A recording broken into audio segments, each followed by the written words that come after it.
রাজধানীর ৭ কলেজের অধিভুক্তি বাতিল করেছে ঢাকা বিশ্ববিদ্যালয়। দীর্ঘ ৮ বছর ধরে চলা বিশ্ববিদ্যালয় এবং কলেজের শিক্ষার্থীদের ভোগান্তি শেষে এই সিদ্ধান্ত হলো। সোমবার ঢাকা বিশ্ববিদ্যালয় কর্তৃপক্ষের সাথে ৭ কলেজ অধ্যক্ষদের বৈঠক শেষে উপাচার্য এই সিদ্ধান্তের কথা জানান। পতিত শেখ হাসিনার নির্দেশে ২০১৭ সালের ২০ ফেব্রুয়ারি ঢাকা ইডেন তিতুমির সহ রাজধানীর ৭টি কলেজকে কোনো প্রস্তুতি ছাড়াই ঢাকা বিশ্ববিদ্যালয়ের অধিভুক্ত করা হয়। অভিযোগ আছে এর পেছনে ঢাকা বিশ্ববিদ্যালয় এবং জাতীয় বিশ্ববিদ্যালয়ের তৎকালীন উপাচার্যের ব্যক্তিগত দ্বন্দ্বই অন্যতম কারণ ছিল।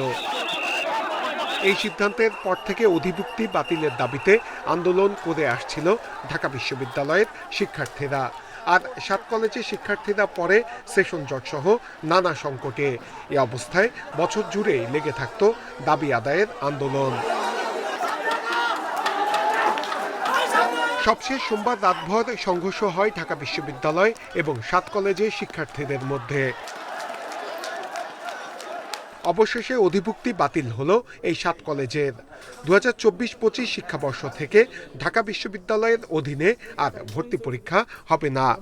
সার্বিক বিষয়ে বিস্তারিত আলোচনা করে আমরা নিম্নলিখিত সিদ্ধান্তগুলো গ্রহণ করেছি। প্রথমত, ঢাকা বিশ্ববিদ্যালয়ের সাথে অধিভুক্ত সরকারি ৭ কলেজের সম্মানজনক পৃথকীকরণের বিষয়ে সিদ্ধান্ত নেওয়া হয়েছে।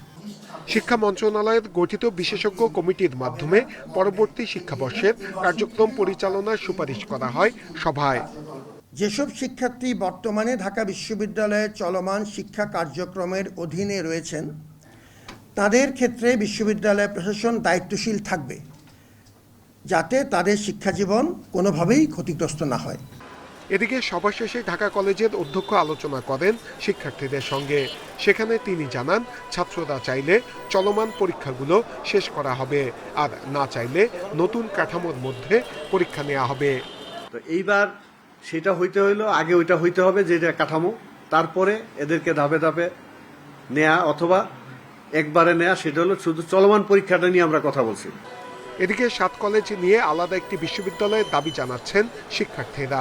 সেটি নিয়েও কাজ করছে শিক্ষা মন্ত্রণালয়। নূরে আলম, ইন্ডিপেন্ডেন্ট নিউজ, ঢাকা।